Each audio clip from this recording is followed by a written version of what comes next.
Online classes में आप सभी लोगों का एक बार फिर से मैं स्वागत करना चाहूँगा। मैं डॉक्टर राज वर्मा। चलिए आगे कंटिन्यू करते हैं आज हम यहाँ पर आईपीसी की क्लास को, और यहाँ पर आज हम डिस्कस करने वाले हैं थर्ड चैप्टर की। हम लोग बात करेंगे आईपीसी के सेक्शन 53 से लेकर के 75 तक की हम लोग बात कर रहे हैं। चलिए ज़रा ध्यान दीजिए। सबसे पहले हम लोग एक शॉर्ट व्यू देखते हैं। शॉर्ट व्यू के बाद में फिर आगे 1 बाई 1 सेक्शन भी हम लोग यहाँ पर डिस्कस करेंगे। चलिए गाइस, तो मैं आपको लेकर चल रहा हूँ सीधे यहाँ पर। जरा स्लाइड की तरफ ध्यान दीजिएगा।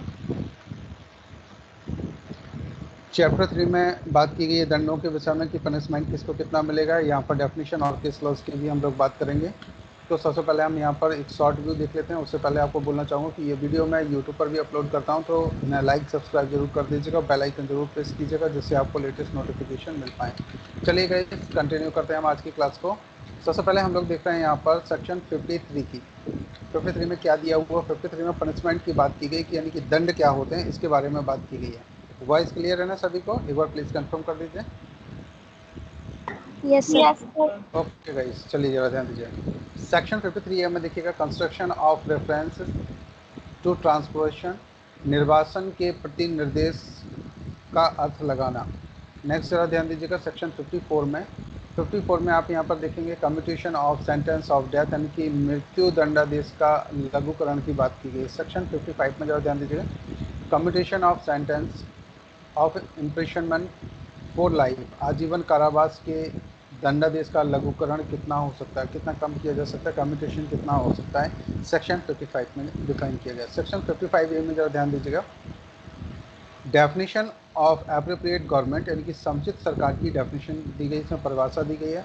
सेक्शन 56 को रिपील कर दिया गया है। सेक्शन 57 में देखिएगा, fraction of terms of punishment, दंडाविधियों की भिन्न है। सेक्शन 58 में रिपील देखिएगा, रिपील की बात की गई, यानी कि निश्चित कर दिया गया। सेक्शन 59 भी रिपील हो गया। अब हम सीधे आपको लेकर चल रहे हैं सेक्शन 60 की तरफ। जरा ध्यान दीजिएगा। सेक्शन 60 में बात की गई है, सेंटेंस में be in certain cases of imprisonment wholly और पार्सली राइगरस और सिंपल।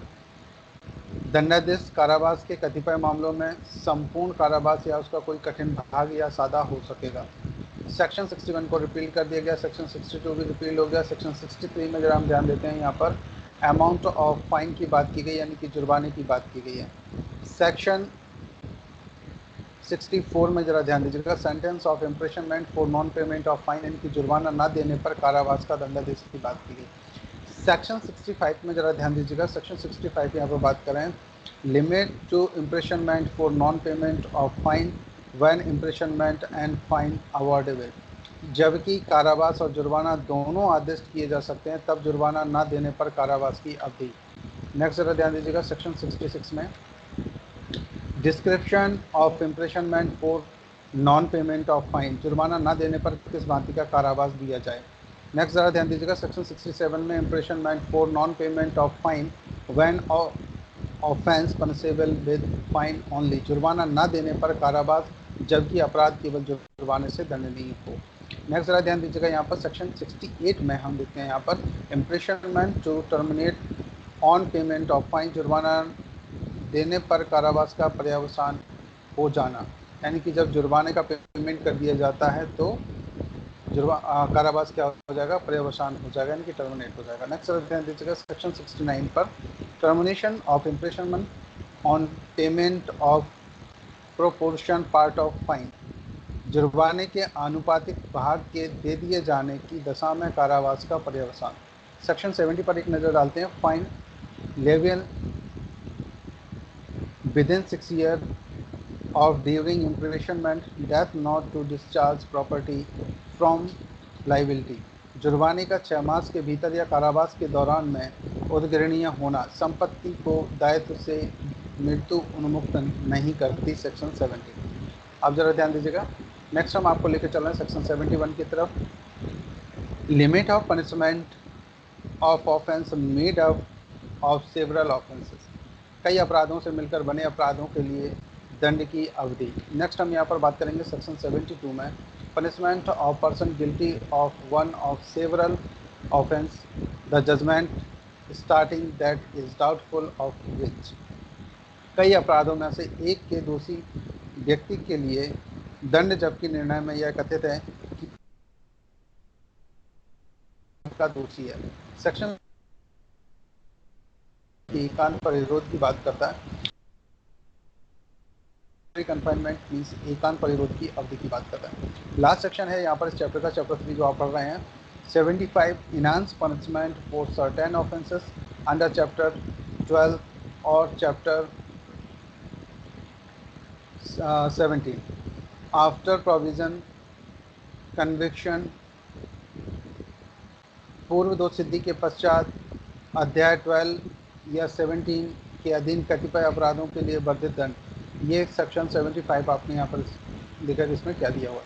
चलिए अब हम चलते हैं 1 बाय 1 सेक्शन यहाँ पर डिस्कस करते हैं और इनमें क्या दिया हुआ है इसके बारे में हम लोग बात करते हैं। तो मैं आपको सीधे लेकर चल रहा हूँ डायरेक्ट की तरफ, जरा ध्यान दीजिएगा। चलिए देखिए, ये मैंने बैरेट यहाँ पर लगा लिया है आईपीसी का, जरा यहाँ पर ध्यान दीजिएगा। आज आप यहाँ पर स्टडी करने वाले हैं चैप्टर 3 को। चैप्टर 3 यहाँ पर रिलेटेड है दंडों के विषय में। सेक्शन अगर हम 53 को एक बार देखें यहाँ पर, तो सेक्शन 53 बात कर रहे थे दंड क्या है।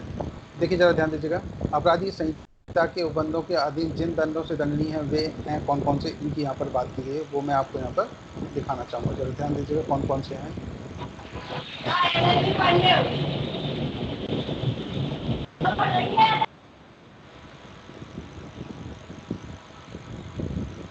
चलिए जरा ध्यान दीजिएगा यहाँ पर।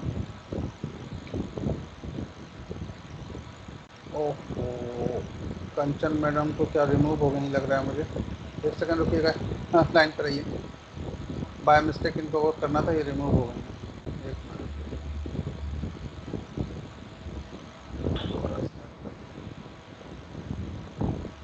चलिए जरा ध्यान दीजिए। तो चैप्टर आप 3 यहाँ पर देख रहे हैं, दंडों के विषय में बात कर रहे थे। यहाँ पर दंड क्या है इसके बारे में हम लोग यहाँ पर बात करेंगे। तो यहाँ पर देखिए ध्यान दीजिएगा, बात की गई कि अपराधी इस दंड संहिता के उपबंधों के अधीन जिन दंडों से दंडनीय हैं वे हैं कौन से हैं। फर्स्ट यहाँ मृत्यु की बात की गई है, दूसरा यहाँ जीवन कारावास की बात की गई है, और तीसरा यहाँ पर रिपील कर दिया गया। चौथे दंड की जो बात की गई वो कारावास जो 2 भांति का है, अर्थात फर्स्ट में हम यहाँ पर बात करेंगे कठिन अर्थात कठोर श्रम के साथ में, दूसरा यहाँ पर बात की गई सादा की, यानी कि पांचवा यहाँ बात की गई संपत्ति का समापन, छठवां की गई है जुर्माने का। तो टोटल यहाँ पर 6 दंडों की बात की गई है। इन 6 में से एक रिपील हो गया, तो टोटल यहाँ पर 5 बचा हुआ है। तो 5 तरह के पनिशमेंट की बात करते हैं। तो 5 में जो पनिशमेंट है वो कौन कौन से हैं, जरा यहाँ पर ध्यान देंगे हम लोग। सबसे पहले हम लोग यहाँ पर बात करते हैं, फर्स्ट यहाँ पर डेथ की बात की गई कि यहाँ पर डेथ तक की बात की जाती है कि अगर कोई भी ऐसा ऑफेंस किया जाता है जिसमें डेथ पनिशमेंट दिया जा सकता है। नेक्स्ट यहाँ पर हम बात करेंगे दूसरा, जो दूसरा यहाँ पर बात की गई आजीवन कारावास से रिलेटेड ये है, और जो तीसरा था वो रिपील हो चुका है। चौथे को हम एक बार फिर देखेंगे। यहाँ पर कारावास जो 2 भांति का, 2 भांति कौन सा है, पहला तो यह तो कठिन अथवा कठोर श्रम की हम लोग बात करते हैं। नेक्स्ट हम यहाँ पर सादा कारावास की बात करते हैं। अगला जो 5वां है वो यहाँ पर हम संपत्ति का समापन की बात करते हैं। छठवां जो है वो जुर्माने की बात करें कि इसमें जुर्माना भी दिया जा सकता है। अब यहाँ पर ज़रा देखिएगा, तो सेक्शन 53 केवल 5 तरह के दंडों की अभी बात कर रहा है, टोटल 6 थे जिसमें से तीसरा जो था वो यहाँ पर रिपील हो चुका है। अब नेक्स्ट हम यहाँ पर ज़रा ध्यान दीजिएगा, सेक्शन 53A की तरफ हम लोग थोड़ा सा ध्यान देते हैं। सेक्शन 53A में क्या दिया हुआ देखिए जरा। यहाँ पर निर्वासन के प्रति निर्देश का अर्थ लगाना इससे संबंधित है। तो निर्वासन का अर्थ कैसे लगाया जाएगा, सभी को स्क्रीन पर क्लियर दिख रहा है, किसी को कोई प्रॉब्लम तो नहीं है गाइस, एक बार कंफर्म कर दीजिए प्लीज़। ये सही दिख रहा है ना, किसी को दिक्कत तो नहीं है? ओके, चलिए ज़रा ध्यान दीजिएगा। नेक्स्ट सेक्शन 53A आप जो स्टडी कर रहे हैं यहाँ पर बात करें कि निर्वासन के प्रति अर्थ लगाने का मतलब क्या होगा। यहाँ पर सब क्लोज आप फर्स्ट पढ़ रहे हैं, और फर्स्ट में देखिए लिखा हुआ है कि उपधारा 2 के और उपधारा 3 के उपबंधों के अधीन किसी अन्य तत्समय प्रवृत्ति विधि में, अन्य मतलब आईपीसी के अलावा भी कोई विधि है, या किसी ऐसी विधि या किसी निश्चित अधिनियमिति के आधार पर प्रभावशील किसी लिखित या फिर आदेश में आजीवन निर्वासन के प्रति निर्देश का यह अर्थ लगाया जाएगा कि वह आजीवन कारावास के प्रति निर्देश है। देखिए आजीवन जो निर्वासन होता है वो एक्चुअली होता क्या है, पहले कहते थे ना, कभी राजा महाराजाओं के टाइम पर जो पनिशमेंट दिया जाता था उस पनिशमेंट में आपने एक बार ये ऑब्जर्व किया होगा कि जैसे कभी कोई राजा कोई किसी को पनिशमेंट देता था तो उस पनिशमेंट में कहा जाता था कि कोई भी व्यक्ति अगर यहाँ आजीवन कारावास से इसे पनिशमेंट दिया गया है, तो इसका मतलब है कि वो उस जगह को छोड़ करके कहीं दूसरी जगह चला जाए, इस राज्य क्षेत्र में उसके लिए अब जगह नहीं है। तो जहाँ पर इस टाइप की कोई बात की जाती थी, तब यहाँ पर ऐसा कहा जाता था कि ये निर्वासन की बात की गई। निर्वासन का मतलब है कि हमारे राज्य को छोड़ करके कहीं दूसरे राज्य में आप चले जाइए। चलिए अब यहाँ पर हम जरा नेक्स्ट यहाँ पर बात करते हैं, जरा ध्यान दीजिएगा सब क्लोज 2 पर। अब यहाँ पर क्या किया, सब क्लोज 2 से पहले हम थोड़ा सा यहाँ पे बात करें कि यहाँ पर जो आजीवन निर्वासन किसी अन्य विधि के द्वारा अगर कोई पनिशमेंट दिया गया है अगर यहाँ पर, तो यहाँ पर क्या माना जाएगा, ऐसा माना जाता है कि जैसे वो आजीवन कारावास के रूप में दे दिया गया। अब यहाँ पर अर्थ ये लगाया गया कि अगर किसी को किसी विधि के अनुसार यहाँ पर आजीवन निर्वासन की बात की गई है, तो उसे आजीवन निर्वासन ना मानते हुए हम यहाँ पर ये मानेंगे कि इसको आजीवन कारावास का पनिशमेंट दे दिया गया है। क्लियर है गाइस सभी को? ठीक है, चलिए जरा ध्यान दीजिएगा नेक्स्ट। अब यहाँ पर हम बात करते हैं सब क्लोज 2 में। सब क्लोज 2 में देखिए जरा क्या कह रहे हैं ये, हर मामले में जिसमें कि किसी अवधि के लिए निर्वासन का दंडादेश दंड प्रक्रिया संहिता संशोधन अधिनियम 1955 के प्रारंभ से पूर्व दिया गया है। कब दिया गया? 1955 से पूर्व। और कौन सा? हर मामले में जिसमें किसी अवधि के लिए निर्वासन का दंडादेश दंड प्रक्रिया संहिता संशोधन अधिनियम 1955 से पहले दिया गया है, तब अपराधों से उसी प्रकार बरता जाएगा मानो वह उसी अवधि के लिए कठिन कारावास के लिए दंडादेश किया गया हो। कैसे दिया गया हो कि अपराधी से उसी प्रकार बरता जाएगा मानो वह उसी अवधि के लिए कठिन कारावास के लिए दंडादेश किया गया है। तो यहाँ निर्वासन का अर्थ का जो मतलब है वो कैसे लगाएंगे हम, आजीवन कारावास से। और आजीवन कारावास कैसा माना जाएगा कि यहाँ पर कठिन कारावास की बात की गई है। जो कठिन कारावास कहाँ आपने पढ़ा हुआ, कहीं पढ़ा था कठिन कारावास? सेक्शन 53 में यहाँ पर डिफाइन किया गया कठिन कारावास के बारे में। और जो सेक्शन 53 का है कठिन कारावास का मतलब है कि देखिए दो तरह से, जो 4th नंबर का जो पॉइंट है ये, इस 4th नंबर पॉइंट में बताया गया कि दो तरह का कारावास हो सकता है। फर्स्ट बात की गई कठिन और अर्थात कठोर श्रम बात हो सकता है, दूसरा यहाँ सादा हो सकता है। अब किसी को अगर आजीवन कारावास यहाँ पर दिया गया है, कौन सा, आजीवन निर्वासन दिया गया है, तो उसे हम मान लेंगे कि इसको आजीवन कारावास दिया गया आज के लॉ के अनुसार, आज की विधि के अनुसार। और ऐसे जो वो बात की गई है कि अगर यहाँ पर आजीवन कारावास मान लेते हैं अगर हम उसको, तो जो पनिशमेंट होगा वो कैसा होगा, कठिन होगा। ये कहाँ लिखा है, ये आपने सब क्लोज 2 में यहाँ पर पढ़ रहे हैं। जैसे फर्स्ट में आपने यहाँ जो सब क्लोज, ये जो फर्स्ट आपने पढ़ा था इसके अकॉर्डिंग और इसके अकॉर्डिंग, तो फर्स्ट में आपने पढ़ा कि जो आजीवन निर्वासन है उसको आजीवन कारावास के बराबर समझेंगे। और सब क्लोज 2 में कह दिया कि जो ये आजीवन निर्वासन का जो पनिशमेंट दिया गया था उसको आजीवन कारावास तो समझेंगे, लेकिन ये जो कारावास रहेगा वो सादा नहीं होगा, वो कैसा होगा, कठिन कारावास के रूप में उसको बिताना होगा। इतना क्लियर हो गया सभी को? चलिएगा इस अब हम नेक्स्ट यहाँ पर बात करते हैं सब क्लोज 3 के लिए। 3 की तरफ जरा ध्यान दीजिएगा, सब क्लोज 3 पर जरा ध्यान दीजिए क्या कर रहे हैं। ये आप 3 पढ़ रहे हैं, एक सेकंड गाइस। किसी अन्य तत्व समय प्रवृत्ति विधि में किसी अवधि के लिए निर्वासन या किसी लघुत्तर विधि अवधि के लिए निर्वासन के प्रति चाहे उसे कोई भी नाम दिया गया हो, कोई निर्देश लुप्त कर दिया गया समझा जाएगा। देखिए जरा यहाँ पर ध्यान दीजिएगा, तो जो आजीवन से रिलेटेड अगर कुछ भी यहाँ पर बात करते हैं, ये देखो क्या कर रहे हैं कि किसी अन्य तत्व समय प्रवृत्ति विधि, कोई भी विधि जो प्रेजेंट में लागू हो, मैं किसी अवधि के लिए निर्वासन, किसी भी अवधि के लिए निर्वासन, 1 महीने 2 महीने ऐसा कुछ भी हो सकता है, किसी लघुत्तर अवधि के लिए निर्वासन के प्रति चाहे उसे कोई भी नाम दिया गया हो, कोई निर्देश लुप्त कर दिया गया समझा जाएगा। तो यहाँ पर क्या मान लेंगे कि आजीवन जो निर्देश दिया गया था, आजीवन निर्वासन का जो दिया गया थोड़े समय के लिए, वो हम ऐसे मान लेंगे कि ये लुप्त कर दिया गया। 4th नंबर पॉइंट पर जरा ध्यान दीजिए, किसी अन्य तत्व समय प्रवृत्ति विधि में निर्वासन के प्रति जो कोई निर्देश हो। अन्य कोई तत्व समय प्रवृत्ति विधि, अन्य विधि का मतलब है कि आईपीसी को छोड़ के कोई और अगर लॉ यहाँ पर एप्लीकेबल है, अगर प्रेजेंट में उस जगह पर जहाँ पर हम लोग रह रहे हैं या कोई भी व्यक्ति रह रहा है या कोई भी जहाँ पर क्राइम हुआ है, उस सिचुएशन में अगर यहाँ पर ऐसा है तो फिर उसे हम क्या मानेंगे। तो यहाँ 4th नंबर पॉइंट पर जरा ध्यान दीजिएगा। तो यहाँ क्या कह रहे हैं, किसी अन्य तत्व समय प्रवृत्ति विधि, तत्व समय का मतलब होता है प्रेजेंट में जो लॉ एप्लीकेबल हो, उसमें क्या क्या बात कर रहे हैं, ये निर्वासन के प्रति जो निर्देश हो वो क्या होगा। तो निर्वासन की यहाँ पर अगर हम बात करें तो निर्वासन के प्रति जरा ध्यान दीजिएगा, का नंबर पॉइंट में ध्यान के देखेंगे हम लोग यहाँ पर। ये जो का नंबर आप पढ़ रहे हैं इसका मतलब क्या है, यदि उस पद से आजीवन निर्वासन अभिप्रेत है, क्या अभिप्रेत है, आजीवन निर्वासन, तो उसका अर्थ आजीवन कारावास के प्रति निर्देश होना लगाया जाएगा। कैसे लगाया जाएगा, ये आजीवन कारावास है। ठीक, ये बात है, ये तो हम लोग ऑलरेडी पहले पढ़ चुके हैं। जब ध्यान दीजिएगा, नेक्स्ट क्या करें, यदि उस पद के किसी लघुतर अवधि के लिए निर्वासन अभिप्रेत है तो यह समझा जाएगा कि वह पद लुप्त कर दिया गया। देखो, अगर यहाँ पर आजीवन निर्वासन की बात करें तब तो हम उसे आजीवन कारावास में कन्वर्ट हुआ मान सकते हैं। और अगर यहाँ पर ये कह दिया गया कि भाई थोड़े समय के लिए, थोड़ी अवधि के लिए है, तो ऐसा मान लिया जाएगा कि जैसे आजीवन कारावास को लुप्त, ये आजीवन निर्वासन को लुप्त कर दिया गया, जैसे अब है ही नहीं। इतना क्लियर है इसमें।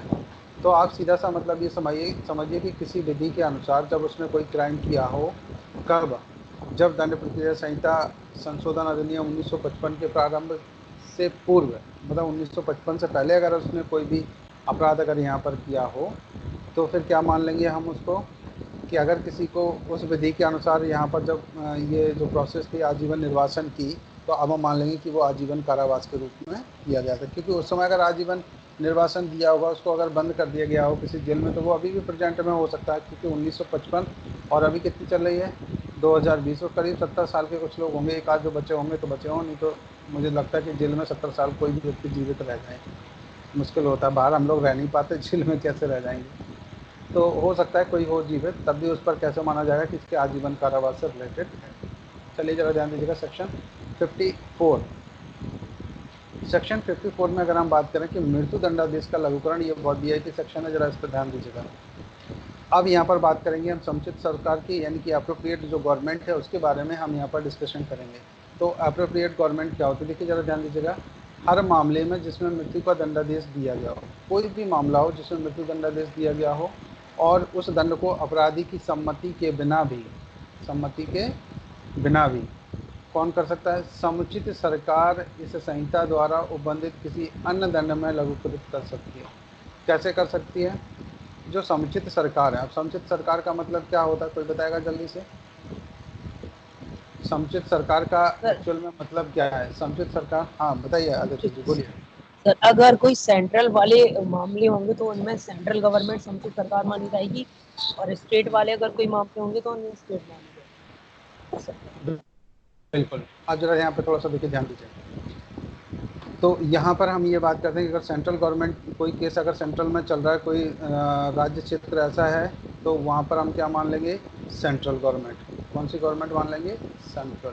और अगर स्टेट का मैटर है तो यहाँ पर स्टेट गवर्नमेंट मान लेंगे। ठीक है, अब ये दोनों में ही, इनको ही हम समुचित सरकार बोलते हैं। तो जिसकी जेल में भी बंद हो, और अगर वहाँ की सरकार चाहे तो किसी भी ऐसे व्यक्ति के जिसको मृत्यु का दंडादेश दिया गया हो, और वो कुछ समय वहाँ पर बिताता है अगर जेल में, तो उस अपराध, उस दंड को अपराधी की सम्मति के बिना, सम्मति की ज़रूरत नहीं, इस लाइन को देख लीजिएगा, यहाँ से क्वेश्चन बनता है। पहले तो सबसे पहले क्वेश्चन तो यहीं से बनता है, सेक्शन 54 से, कि मृत्यु दंडादेश को लघुकरण कितने समय में किया जा सकता है, पहला क्वेश्चन। तो पहला तो यहाँ सेक्शन पूछ लिया। दूसरा, जब मृत्यु दंडादेश दिया गया तो क्या उस अपराधी की सम्मति के साथ वो करना चाहिए या सम्मति के बिना। तो यहाँ दूसरा क्वेश्चन तो ये बनता है कि सम्मति के बिना भी कोई भी समुचित सरकार, समुचित सरकार का मतलब केंद्र सरकार या राज्य सरकार से लेते हैं, जिस सरकार के अधीनस्थ वो जेल हो। आप देखेंगे इस संहिता द्वारा उपबंधित किसी अन्य दंड में लघुकृत कर सकती है। अन्य दंड में कौन कौन से दंड है जिसमें लघुकृत कर सकती है, क्या कोई सरकार अलग से अपने लिए कोई पनिशमेंट बना सकती है, तो कौन से पनिशमेंट की हम यहाँ पर बात करेंगे। तो पनिशमेंट जो भी होंगे वो सेक्शन 53 के अनुसार ही होंगे। आप सेक्शन 53 में आप कहाँ देख रहे हैं, ये है सेक्शन 53। अब 53 के अकॉर्डिंग जरा ध्यान दीजिएगा, यहाँ पर हम दंड के कितने पार्ट देख रहे हैं, 5 प्रकार देख रहे हैं, वैसे 6 हुआ करते थे, तीसरा यहाँ पर रिपील हो गया है। तो यहाँ पर 5 में से ही क्या करेंगे, फर्स्ट में से, या तो मृत्यु तो ऑलरेडी उसको दिया ही गया, तो इससे और कौन सा पनिशमेंट है जिसमें चेंज कर सकते हैं, आजीवन कारावास में कर सकते हैं। क्या है, संपत्ति के समापन में कर सकते हैं। सरकार को लग रहा है कि संपत्ति जुर्माना लगा के इसको छोड़ा जा सकता है तो कर सकते, लेकिन मृत्यु ऐसा नहीं किया जा सकता, क्योंकि मृत्यु से अगर सरकार चाहे तो वैसे कर सकती है, लेकिन अगर यहाँ पर हम देखें कि किसी भी व्यक्ति को जब मृत्यु का कोई पनिशमेंट दिया होगा तो उसने कोई छोटा मोटा अपराध नहीं किया होगा, तो इसका मतलब है कोई ना कोई उसने ऐसा अपराध किया है जिसमें उसको मृत्यु तक ले जाया गया। क्योंकि अपने यहाँ मृत्यु की सज़ा होना का मतलब है ये कि क्रूरतम से क्रूरतम मैटर इसने किया होगा। और अगर मान लेते हैं कि थोड़ी सी गुंजाइश है कि किसी कारणवश से उसने किया हुआ है, तो इसका जो मृत्यु का जो है ये पनिशमेंट, इसको किसमें चेंज किया जा सकता है? आजीवन कारावास में। जनरली जो प्रचलन में है वो यही है कि मृत्यु दंडादेश को आजीवन कारावास में बदला जा सकता है। तो यहाँ पर क्या उसकी सहमति की आवश्यकता होगी? तो यहाँ पर ज़रा ध्यान दीजिएगा, सेक्शन 53 का जो सेकंड नंबर का जो पनिशमेंट है यानी कि आजीवन कारावास का, इसको इसमें चेंज किया जा सकता है। कैपिटल पनिशमेंट को यहाँ पर लाइफ इम्प्रिजनमेंट में चेंज किया जा सकता है। ठीक है, चलिए अब जरा ध्यान दीजिएगा। नेक्स्ट सेक्शन 54 थोड़ा सा इंपॉर्टेंट है, वीआईपी है, इसमें से हर बार क्वेश्चन पूछा जाता है, आप थोड़ा सा इसको तैयार करके रखिएगा। पहला तो इसमें से सेक्शन पूछा जाएगा। दूसरा ये कि क्या उस अपराधी की सम्मति लेना जरूरी है, तो सम्मति के बिना दूसरा क्वेश्चन बन जाएगा। और तीसरा क्वेश्चन है कि अन्य दंड में लघुकृत कर सकती है, तो अन्य दंड कौन सा हो सकता है? अगर मृत्यु दंड दिया गया है तो यहाँ पर आजीवन कारावास कर सकते हैं। दूसरा कौन कर सकता है, इसका एक ये ऑप्शन भी आता है। ये तीसरा तो ये हो गया, और फोर्थ नंबर का क्वेश्चन ये हो गया। तो ये 4 क्वेश्चन इस सेक्शन से पहले से बनते हैं। इससे संबंधित और डिटेल इसकी केस लॉज वगैरह हम लोग डिस्कस करेंगे समय आने पर। चलिए जरा ध्यान दीजिए, पहले हम इसको चैप्टर को कंप्लीट करते हैं, फिर इसके केस लॉज की तरफ भी हम चलेंगे। अब देखिए सेक्शन यहाँ 55 पर एक नज़र डालते हैं। देखिए क्या करें, आजीवन कारावास के दंडादेश का लघुकरण। अब अगर यहाँ पर सेक्शन 54 में तो बात की गई कि मृत्यु दंडादेश का लघुकरण किया जा सकता है, क्या आजीवन कारावास का भी लघुकरण किया जा सकता है? लघुकरण का मतलब है कि सेंटेंस को कम कर देना, कुछ थोड़ा सा रियायत वर्त करके उसको थोड़ी कम पनिशमेंट देना। जरा यहाँ ध्यान दीजिएगा, हर मामले में जिसमें आजीवन कारावास का दंडादेश दिया गया, कोई भी मामला हो जिसमें किसी भी व्यक्ति को आजीवन कारावास का पनिशमेंट अगर दिया गया है, तो अपराधी की सम्मति के बिना भी, इसकी अपराधी की सम्मति के बिना भी कौन कर सकता है? समुचित सरकार। उस दंड को ऐसी अवधि के लिए जो 14 वर्ष से अधिक ना हो। इस लाइन को जरा अंडरलाइन कर लीजिएगा। दोनों में से किसी भांति के कारावास में लघुकृत कर सकते हैं। दोनों में से कौन सा?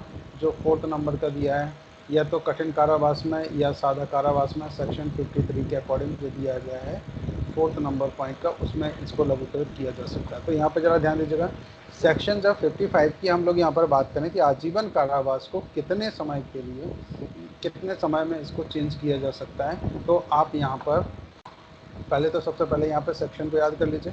आजीवन कारावास किसमें दिया गया, मृत्यु दंडादेश किसमें दिया गया। कई बार सीधे सीधे से एडीपीओ में ऐसे क्वेश्चन पूछे जा सकते हैं। अगला जरा यहाँ पर ध्यान देंगे, हर मामले में जिसमें आजीवन कारावास की बात की गई हो, कि आजीवन कारावास का किसी को दंडादेश दिया गया हो, तो कम से कम उसे 14 वर्ष से अधिक ना होगा। और दोनों में से किसी भांति के कारावास की बात की गई। दोनों में से किसी भांति के कारावास का मतलब या तो कठिन या फिर सादा हो सकेगा, दोनों में से कोई सा भी। कौन कर सकता है? समुचित सरकार। अब समुचित सरकार देखिए, मृत्युदंड को भी समुचित सरकार ही कर रही थी, आजीवन कारावास को लघुकृत भी कौन कर रहा है? यहाँ पर समुचित सरकार। यहाँ दोनों ही केसेस में समुचित सरकार ही बात कर रहे हैं। ठीक है, क्लियर हो गया गाइस इतना सभी को? हेलो, थोड़ा से यस हेलो सर क्लियर है सर। हाँ बताइए, कुछ बोल रहे हैं आप? ठीक है ना, क्लियर है ना सभी को? चलिए अब हम सेक्शन 55A में ज़रा देखते हैं समुचित सरकार क्या होती है, इसके बारे में हम थोड़ा सा डिसाइड करते हैं, पढ़ते हैं जल्दी। ज़रा ध्यान दीजिएगा थोड़ा सा।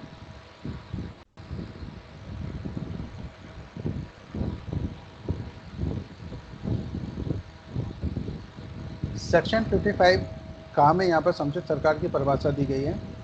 जो सेक्शन 54 55 में समुचित सरकार पद यूज किया गया है, तो उसका मतलब क्या होता है, जरा ध्यान दीजिएगा।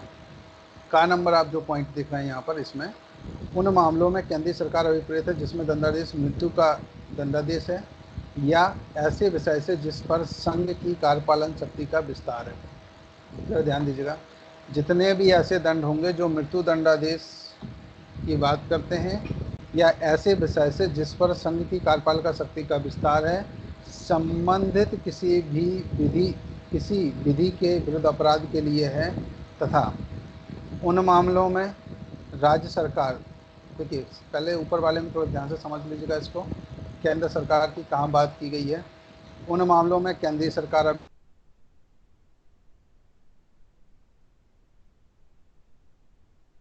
देश है, दंड है, दंडादेश है, ठीक है। या ऐसे विषय से जिस पर संघ की कार्यपालन शक्ति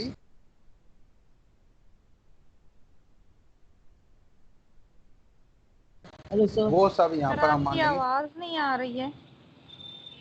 आवाज आ रही है सभी को? नहीं सर, आ ब्रेक रही हो है सर, अभी जाती है। ब्रेक हो गई। हेलो, सर ब्रेक करिए। हाँ ब्रेक हो गई थी, है ना। एक सेकंड रुकिएगा, जरा लाइन पर रहिए प्लीज। Yes sir. एक मिनट, क्या किया है? अच्छा,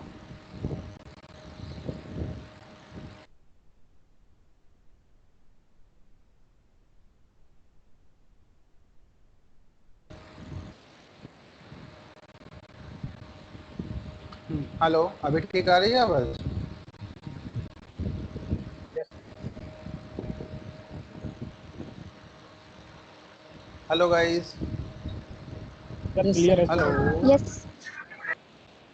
अभी क्लियर है? ठीक है, चलिए ज़रा ध्यान दीजिए।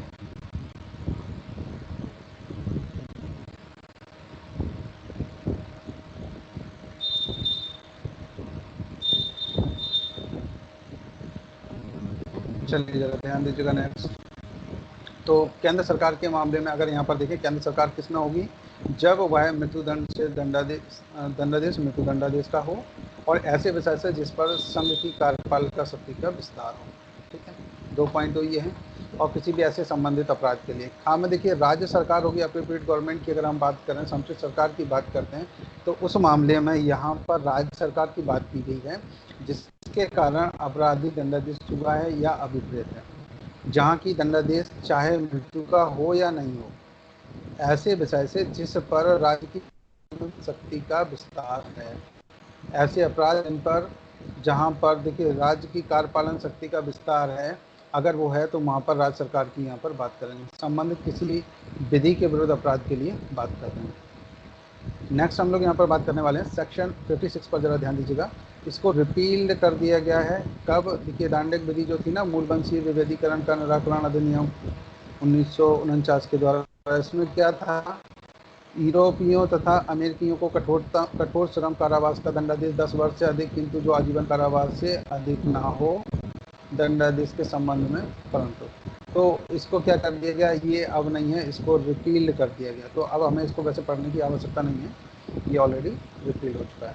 नेक्स्ट जरा ध्यान दीजिए, सेक्शन 57 की तरफ हम लोग चलते हैं। तो सेक्शन 57 में यहाँ देखिए, दंडाविधियों की भिन्नों से मतलब क्या है? देखिए, ये सेक्शन भी थोड़ा सा इम्पोर्टेंट है, इसको भी संभाल करके आपको रखना है और कई बार इसके बारे में क्वेश्चन पूछे जाते हैं। देखिए जरा क्या कह रहे हैं, दंडा विधियों की भिन्नों का गणना करने में आजीवन कारावास जो है को 20 वर्ष के कारावास के तुल्य गिना जाएगा। अब इसका मतलब समझ में आया आपको? अगर किसी भी व्यक्ति को आजीवन कारावास होता है तो उसे 20 वर्ष के उसमें गिना जाएगा। लेकिन अगर आजीवन कारावास की यहाँ पर बात करते हैं, जिसमें लघुकरण की बात करते हैं, तो सेक्शन अगर हम 55 की तरफ चलें, थोड़ा सा ज़्यादा ध्यान दीजिएगा, 55 ये रहा। और इस 55 में क्या बात की गई थी कि अगर कोई भी आजीवन कारावास किसी व्यक्ति को दिया गया है ये, तो वो किया जा सकता है 14 वर्ष से अधिक ना हो, इतने तक को उसको कम्यूट किया जा सकता है, मतलब उसको लघुकृत कर सकती है। कौन कर सकता है? समुचित सरकार। ये हम पढ़ चुके हैं ऑलरेडी।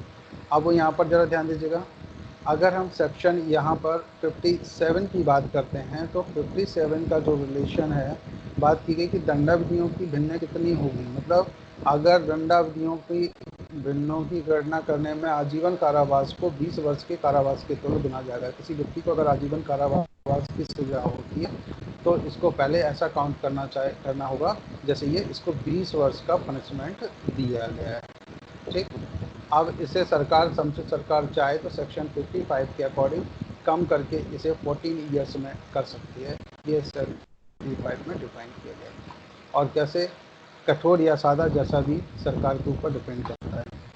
नेक्स्ट जरा ध्यान दीजिएगा, सेक्शन 58 जो ये था ना, इसको भी निरसित कर दिया गया, मतलब रिपील कर दिया गया। पहले था और अब ये नहीं है, तो इसको हमें पढ़ने की आवश्यकता नहीं है। और सेक्शन 59 में भी वही सेम कंडीशन है। जरा ध्यान दीजिएगा सेक्शन 59 में क्या कह रहा है यहाँ पर, कारावास के बदले में निर्वासन क्या होता। तो यहाँ पर जरा ध्यान दीजिए, दंड तृतीय संहिता संशोधन अधिनियम 1955 की धारा 117 और अनुसूची द्वारा 1 जनवरी 1956 से इसको भी रिपील कर दिया गया। तो अब भी ये पढ़ना नहीं है अपने को। अब जरा ध्यान दीजिएगा, नेक्स्ट हम यहाँ पर बात कर रहे हैं सेक्शन 60 की। तो सेक्शन 60 में जरा ध्यान दीजिए क्या कह रहे हैं।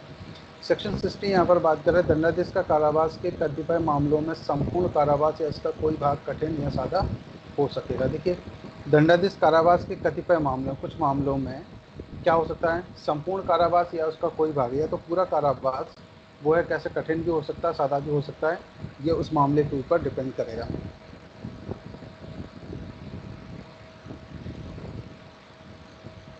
हर मामले में जो ध्यान दीजिएगा, हर मामले में जिसमें अपराधी दोनों में से किसी भांति के कारावास से दंडनीय है, वह न्यायालय जो ऐसे अपराधी को दंडादेश देगा सक्षम होगा कि दंडादेश में यह निर्दिष्ट करे कि ऐसा संपूर्ण कारावास कठिन होगा या ऐसा संपूर्ण कारावास सादा होगा, दोनों में से कोई भी, या यह कि ऐसे कारावास का कुछ भाग कठिन या कुछ भाग सादा होगा।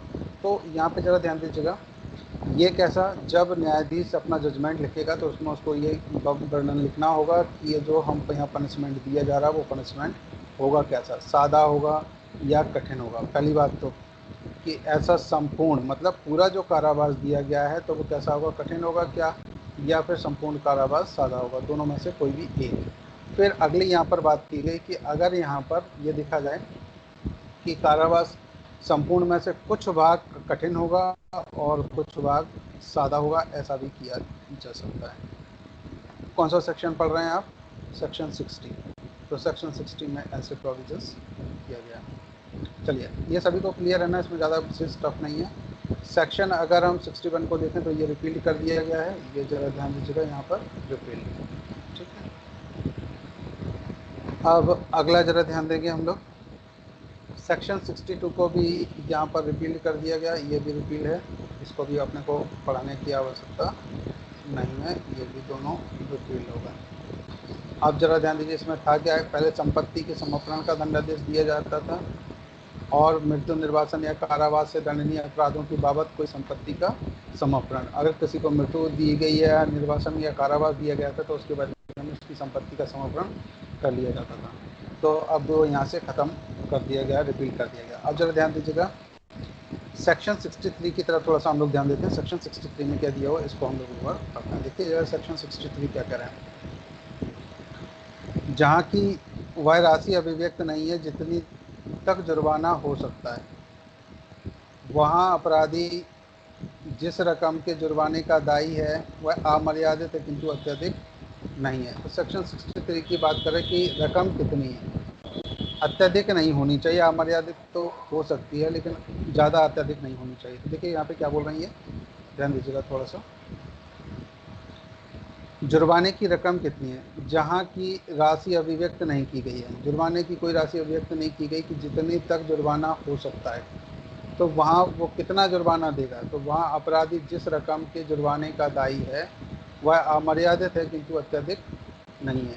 तो वहाँ पर न्यायाधीश जितनी आवश्यक हो उतना वहाँ पर जुर्माना लगा सकता है, पर जुर्माना अत्यधिक नहीं होना चाहिए, अमर्यादित तो हो सकता है। ये सेक्शन 63 यहाँ पर प्रोविजन कर रहे हैं।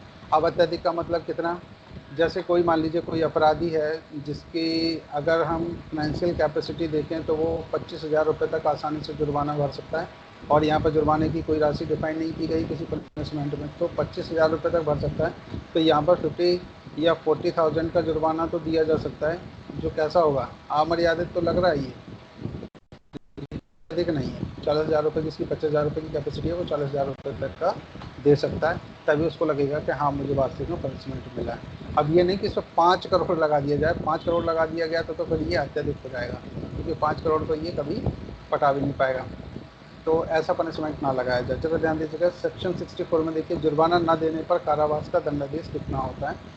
ये सेक्शन भी थोड़ा सा इम्पोर्टेंट है। देखिए यहाँ पर जो इम्पोर्टेंट सेक्शन थे उनको मैं थोड़ा सा एक बार नज़र आपके लिए डालना चाहूँगा, जब ध्यान दीजिएगा कौन कौन से हैं, और फिर हम आगे कंटिन्यू करते हैं। इस वाले पेज में अगर आप ऊपर से देखेंगे, सबसे पहले तो सेक्शन 53 ही आपको देखना है। ये ज़्यादा आपको लगेगा कि ये इम्पोर्टेंट है, ठीक है, क्योंकि सेक्शन 53 अपने आप में इम्पोर्टेंट है। नेक्स्ट यहाँ पर ध्यान देंगे हम लोग निर्वासन के प्रतीक। आप ये ऑलरेडी आप समझ चुके हैं इसको। अब दूसरा सेक्शन 54 ये भी है, और 55 ये भी है, और इसके बाद में नेक्स्ट चलिए सेक्शन 57 ये इम्पोर्टेंट है। फिर सीधे सेक्शन 64 आपके लिए इम्पोर्टेंट है, इसको थोड़ा सा देख लीजिएगा। इनको बार बार थोड़ा सा रिवाइज करना, क्योंकि कंपटीशन में इस चैप्टर से 1-2-4 क्वेश्चन पूछे ही जाते हैं।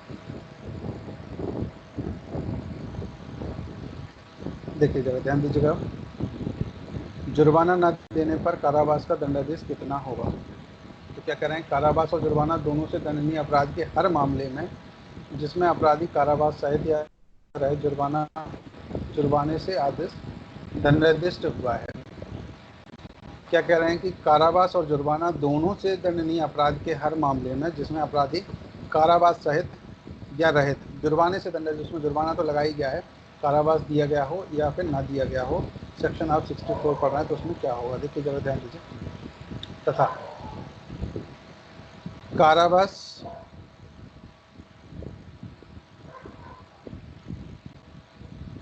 कारावास या जुर्माना अथवा केवल जुर्माने से दंडनीय अपराध के हर मामले में जिसमें अपराधी जुर्माने से दंडादेश हुआ है, केवल जहाँ पे जुर्माना दिया गया है वहाँ वह न्यायालय जो ऐसे अपराध को दंडादेश करेगा सक्षम होगा कि दंडादेश द्वारा निर्देश दे कि जुर्माना देने में व्यतिक्रम होने की दशा में जो न्यायालय ये पनिशमेंट लगा रहा है कि केवल जुर्माना दे रहा है, तो वो ये भी लिखेगा कि अगर जुर्माना ना दिया जाए इसके द्वारा तो क्या होगा इसके लिए। तो अपराधी को अमुक अवधि के लिए कारावास भोगेगा। कितनी अवधि के लिए कारावास भोगेगा ये न्यायाधीश लिख करके देंगे उसमें जजमेंट में।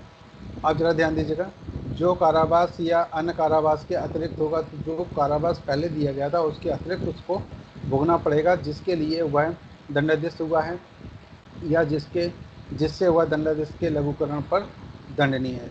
अब जरा यहाँ पर ध्यान दीजिएगा कि जितना भी पनिशमेंट दिया गया था, जैसे मान के चलते हैं किसी केस में किसी व्यक्ति को कोई पनिशमेंट दिया गया हो और उस पनिशमेंट में मान लो उसको 2 साल की सज़ा दी गई, तो 2 साल तो उसको वो पहले वाले भोगने ही पड़ेंगे, और 2 साल के बाद भी यहाँ पर उसको अलग से जो जुर्माना ना देने पर, जैसे मान लीजिए ए नाम का एक व्यक्ति है, इसको जो पनिशमेंट दिया गया तो 2 साल प्लस 2,000 रुपये का फ़ाइन लगा दिया गया, ऐसा कर दिया गया।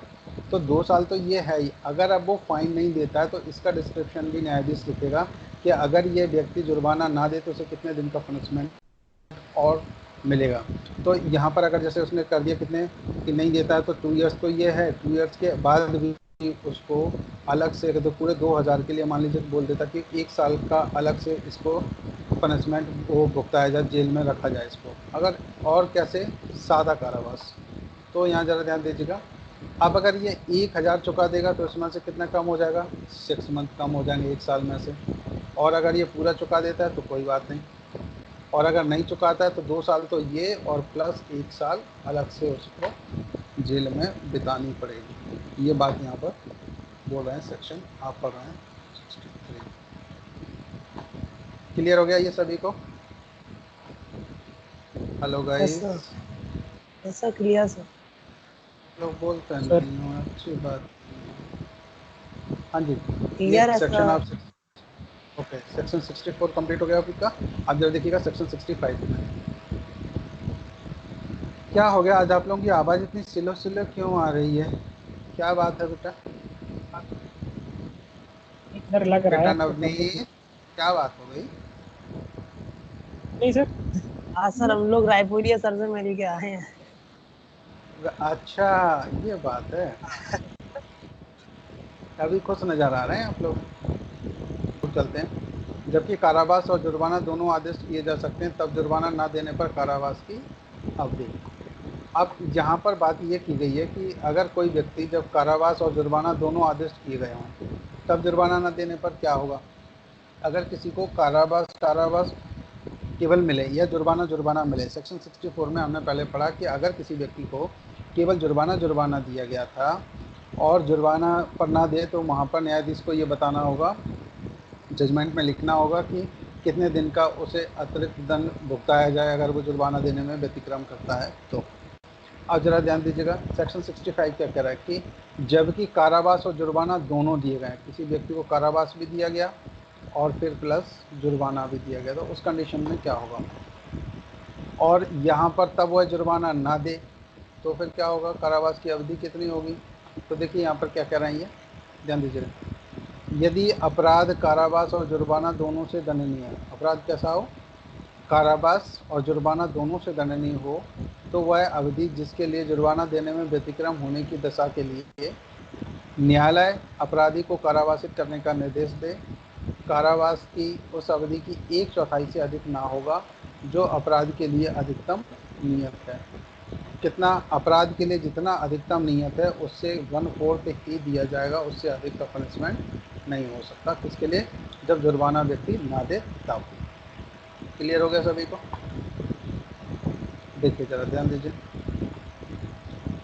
क्या कह रहे हैं, यदि अपराध कारावास और जुर्माना दोनों से दंडनीय हो तो वह अवधि जिसके लिए जुर्माना देने में व्यतिक्रम होने की दशा में, मान लो कोई व्यक्ति जुर्माना नहीं देता है तो होने की दशा के लिए न्यायालय अपराधी को कारावासित करने का निर्देश दे।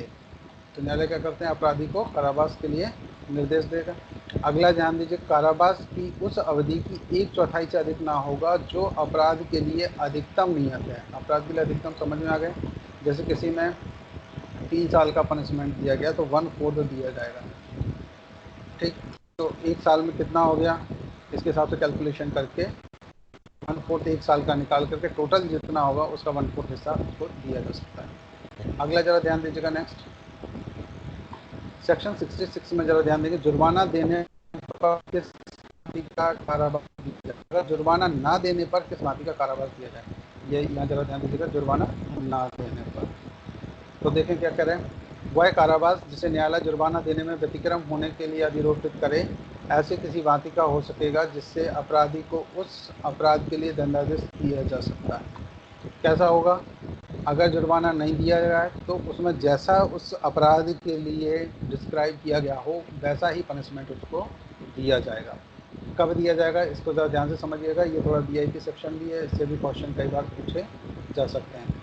देखिए यहाँ पर क्या कह रहे हैं, ये कह रहे हैं कि जब कोई व्यक्ति जुर्माना ना दे तो उस समय क्या होगा, तो वह कारावास जिसे न्यायालय जुर्माना देने में व्यतिक्रम होने के लिए, न्यायालय जो है ना वो जुर्माना देने में अगर व्यतिक्रम होता है उसके लिए अधिरोपित करे तो ऐसा किसी भांति का हो सकेगा जिससे अपराधी को उस अपराध के लिए दंडादेश किया जा सकता था।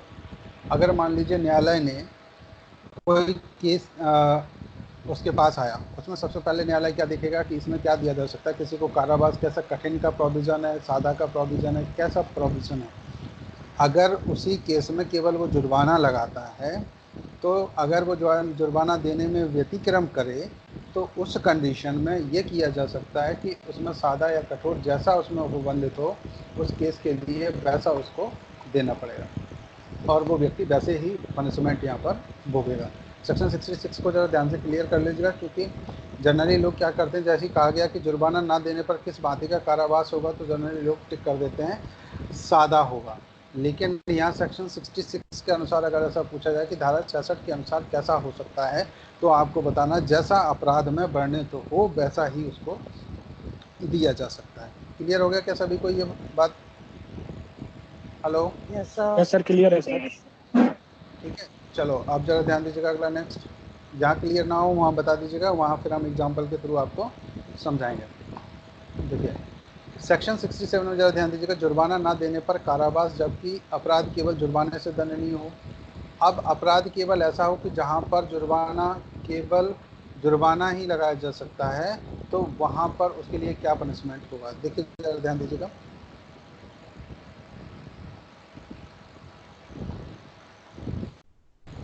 यदि अपराध केवल जुर्माने से दंडनीय हो, कैसा हो, जुर्माने से, तो वह कारावास जिसे न्यायालय जुर्माना देने में व्यतिक्रम होने की दशा के लिए अधिरोपित करे सादा होगा। कैसा होगा, सादा। अब जरा ध्यान दो, सेक्शन 65 और 67 में थोड़ा सा कंपैरिजन कर दे सकते।